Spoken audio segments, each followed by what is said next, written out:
ಎಲ್ರಿಗೂ ನಮಸ್ತೆ. ಆತ್ಮೀಯರೇ, ನಾನು ನಿಮ್ಮ ಸತೀಶ್ HR.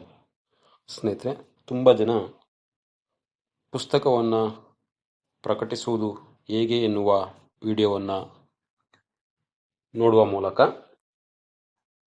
ಕೆಲವೊಂದು ಪ್ರಶ್ನೆಗಳನ್ನು ಕೇಳಿರುತ್ತೀರಿ. ಕಾದಂಬರಿಯನ್ನು ಬರೆದಿದ್ದೇನೆ, ಅದನ್ನು ಹೇಗೆ ಪ್ರಕಟಿಸುವುದು?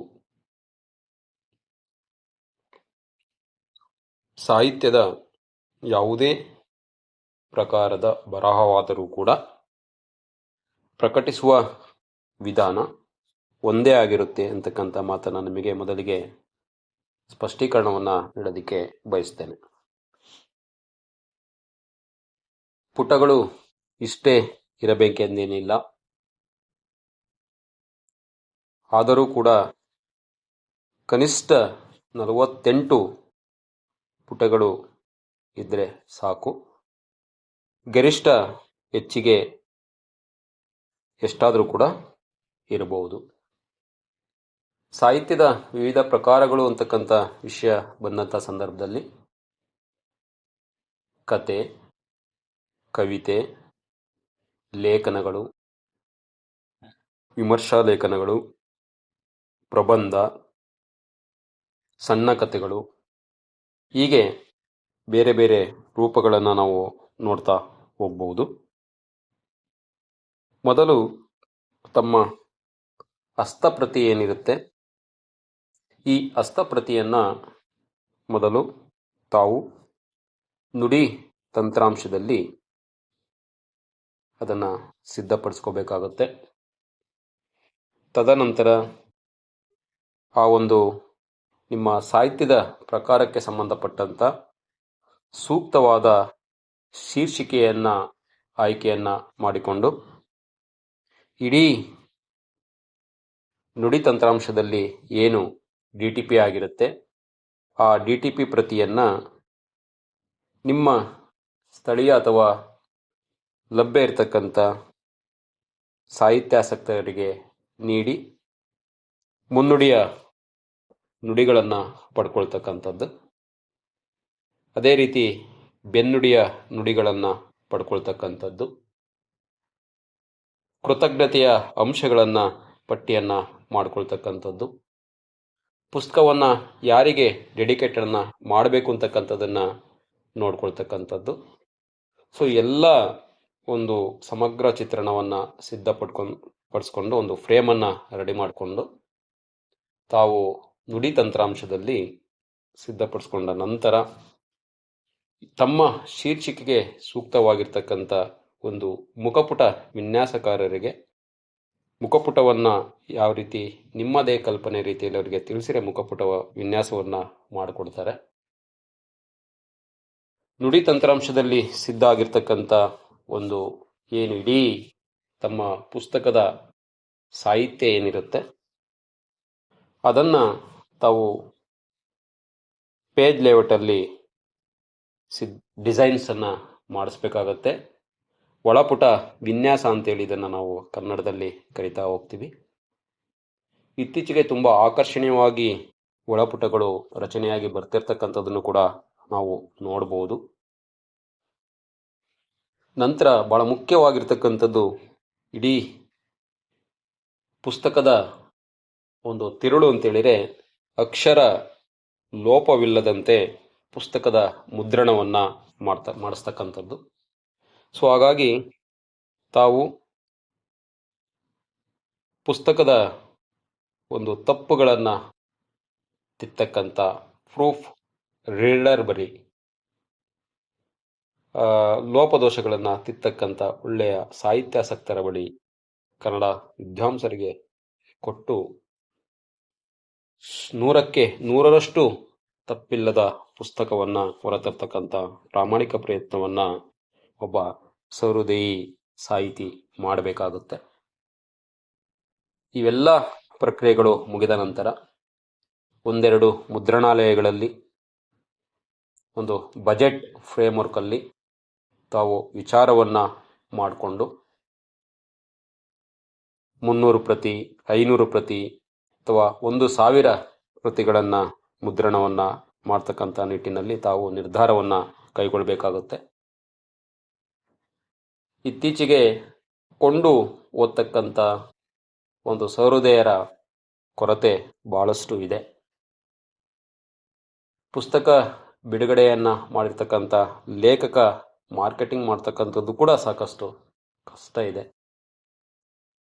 ತಮ್ಮ ಸಾಹಿತ್ಯವನ್ನು ತಮ್ಮದೇ ಆಗಿರ್ತಕ್ಕಂಥ ಪ್ರಕಾಶನದಲ್ಲೂ ಕೂಡ ತಾವು ಹೊರತರಬಹುದು, ಅಥವಾ ಇನ್ನೊಬ್ಬ ಪ್ರಕಾಶಕರಿಗೆ ನೀಡುವ ಮೂಲಕ ತಾವು ಕೂಡ ಹೊರತರಬಹುದು.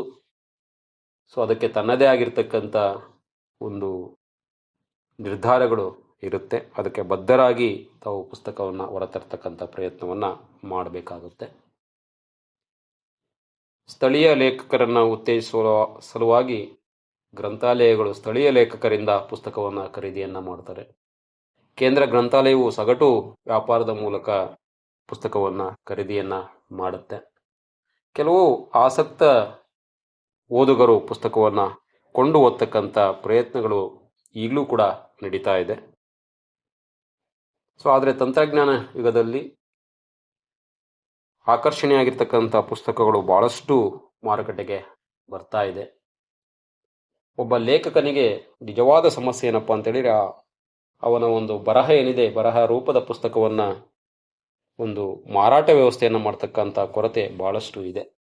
ಸೊ ಇವೆಲ್ಲವನ್ನು ಕೂಡ ತಾವು ನೋಡಿಕೊಂಡು ಸಾಹಿತ್ಯದ ಯಾವುದೇ ಪ್ರಕಾರ ಆಗಿರ್ಬೋದು, ಕವಿತೆಗಳಾಗಿರ್ಬೋದು, ಚುಟುಕುಗಳಾಗಿರ್ಬೋದು, ಗಜಲ್ಗಳಾಗಿರ್ಬೋದು, ಚದುರ ಪದಗಳಾಗಿರ್ಬೋದು, ಶಾಯರಿಗಳಾಗಿರ್ಬೋದು, ಸಣ್ಣ ಸಣ್ಣ ಕಥೆಗಳಾಗಿರ್ಬೋದು, ನ್ಯಾನೋ ಕಥೆಗಳಾಗಿರ್ಬೋದು, ಆಧುನಿಕ ವಚನಗಳಾಗಿರ್ಬೋದು, ಸಾಹಿತ್ಯದ ಯಾವುದೇ ಪ್ರಕಾರವನ್ನಾದರೂ ಕೂಡ ತಾವು ಸ್ವತಂತ್ರವಾಗಿ ಮುದ್ರಣವನ್ನು ಮಾಡಿಸೋದಕ್ಕೆ ಅವಕಾಶ ಇದೆ.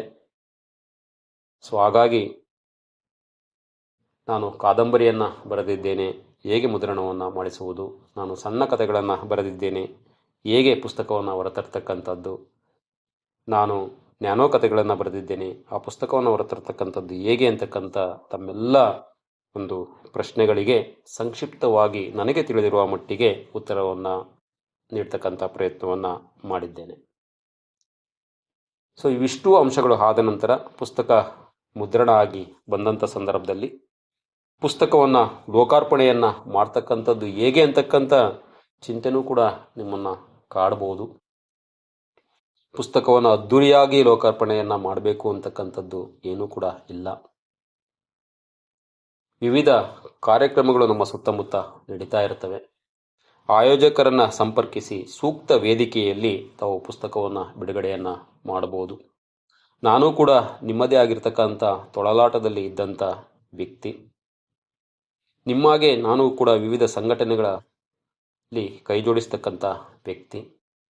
ಎಲ್ಲವನ್ನೂ ಕೂಡ ಹತ್ತಿರದಿಂದ ಕಂಡು ಆದಷ್ಟು ಒಬ್ಬ ಬರಹಗಾರ ಅತ್ಯಂತ ಸರಳವಾಗಿ ಇರಬೇಕು, ಸರಳವಾದ ರೀತಿಯಲ್ಲೇ ತನ್ನ ಭಾಷೆಯ ಅಭಿವ್ಯಕ್ತಿಯನ್ನು ಜನಸಾಮಾನ್ಯರಿಗೆ ತಲುಪಿಸಬೇಕು ಅಂತಕ್ಕಂಥ ನಿಟ್ಟಿನಲ್ಲಿ, ಮತ್ತು ಪುಸ್ತಕ ಲೋಕಾರ್ಪಣೆಯನ್ನು ವಿಭಿನ್ನವಾಗಿ ಮಾಡಬೇಕು. ಮುಂದಿನ ಪ್ರಜೆಗಳು ನಮ್ಮ ವಿದ್ಯಾರ್ಥಿ ಮಿತ್ರರು. ಸಾಧ್ಯವಾದಷ್ಟು ಮಟ್ಟಿಗೆ ಶಾಲಾ ಕಾಲೇಜುಗಳಲ್ಲೇ ಪುಸ್ತಕವನ್ನು ಬಿಡುಗಡೆಯನ್ನು ಮಾಡಬೇಕು ಅಂತಕ್ಕಂಥ ಧ್ಯೇಯ ಉದ್ದೇಶವನ್ನು ಇಟ್ಕೊಂಡು ನಾನು ನನ್ನ ಪ್ರಥಮ ಕೃತಿ ಸಂತೆಯೊಳಗೊಬ್ಬ ಅಂತಕ್ಕಂಥ ಕೃತಿಯನ್ನು ಗಂಗಾವತಿ ತಾಲೂಕಿನ ಕಲ್ಮಠ D.Ed ಕಾಲೇಜಿನಲ್ಲಿ ನಾನು ಪುಸ್ತಕವನ್ನು ಬಿಡುಗಡೆಯನ್ನು ಮಾಡಿದೆ. ವಿದ್ಯಾರ್ಥಿಗಳನ್ನು ಹುರಿದುಂಬಿಸುವ ಸಲುವಾಗಿ, ಅವರಲ್ಲಿ ಸಾಹಿತ್ಯ ಅಭಿರುಚಿಯನ್ನು ಬೆಳೆಸುವ ಸಲುವಾಗಿ ಆಸಕ್ತ ಸ್ನೇಹಿತರನ್ನು ಕೂಡ ಆ ಒಂದು ಕಾರ್ಯಕ್ರಮಕ್ಕೆ ಕರೆಸಿದ್ದೆ. ನನ್ನ ಎರಡನೇ ಕೃತಿ ಇತ್ತೀಚೆಗೆ ಬಿಡುಗಡೆ ಆಯಿತು, ಅರಿವಿನ ಅಕ್ಷರ ಅಂತೇಳಿ. 20 ಪುಟಗಳನ್ನು ಒಳಗೊಂಡಿರ್ತಕ್ಕಂಥ ಈ ಒಂದು ಕೃತಿಯ ವಿಶೇಷ, ಪ್ರತಿಯೊಂದು ಆಧುನಿಕ ವಚನಗಳಿಗೂ ಕೂಡ ತಾತ್ಪರ್ಯ ರೂಪವನ್ನು ನೀಡಲಾಗಿದೆ. ಈ ತಾತ್ಪರ್ಯ ರೂಪವನ್ನು ನನ್ನ ಆತ್ಮೀಯ ಸ್ನೇಹಿತರಾಗಿರ್ತಕ್ಕಂಥ ಶರಣಪ್ಪ ಮೆಟ್ರಿಯವರು ಅದಕ್ಕೆ ಒಂದು ನೈಜ ರೂಪವನ್ನು ಕೊಟ್ಟಂಥವರು. ಹಾಗಾಗಿ ಆ ಪುಸ್ತಕವನ್ನು ಅವರಿಗೆ ನಾನು ಅರ್ಪಣೆಯನ್ನು ಮಾಡಿದೆ. 20 ಪುಟಗಳನ್ನು ಹೊಂದಿರ್ತಕ್ಕಂಥ 1/8 ಕ್ರೌನ್ ಸೈಜಲ್ಲಿ ಮಾಡಿರ್ತಕ್ಕಂಥ ಈ ಪುಸ್ತಕ ಬರೀ 20 ಪುಟಗಳನ್ನು ಒಳಗೊಂಡಿರ್ತಕ್ಕಂಥದ್ದು, ಬರೀ 25 ಆಧುನಿಕ ವಚನಗಳನ್ನು ಒಳಗೊಂಡಿರ್ತಕ್ಕಂಥದ್ದು.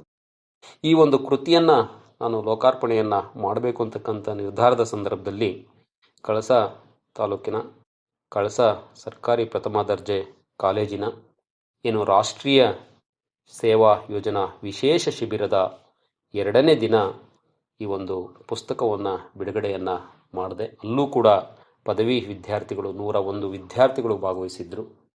ಅವರನ್ನೂ ಕೂಡ ಹುರಿದುಂಬಿಸುವ ಸಲುವಾಗಿ ನಾನು ಈ ನಿರ್ಣಯವನ್ನು ಕೈಗೊಂಡೆ. ಹೀಗೆ ಪುಸ್ತಕವನ್ನು ಲೋಕಾರ್ಪಣೆಯನ್ನು ಮಾಡ್ತಕ್ಕಂಥದ್ದು ತಮ್ಮ ಒಂದು ವಿಚಾರ ಮತ್ತು ಅಭಿವ್ಯಕ್ತಿಗೆ ಬಿಟ್ಟಿರ್ತಕ್ಕಂಥದ್ದು.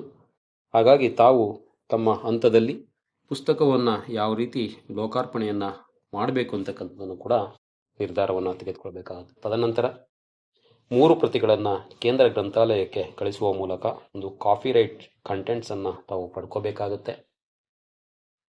ಅವರಿಂದ ಒಂದು ಪ್ರಮಾಣ ಪತ್ರ ತಮಗೆ ತಲುಪುತ್ತೆ.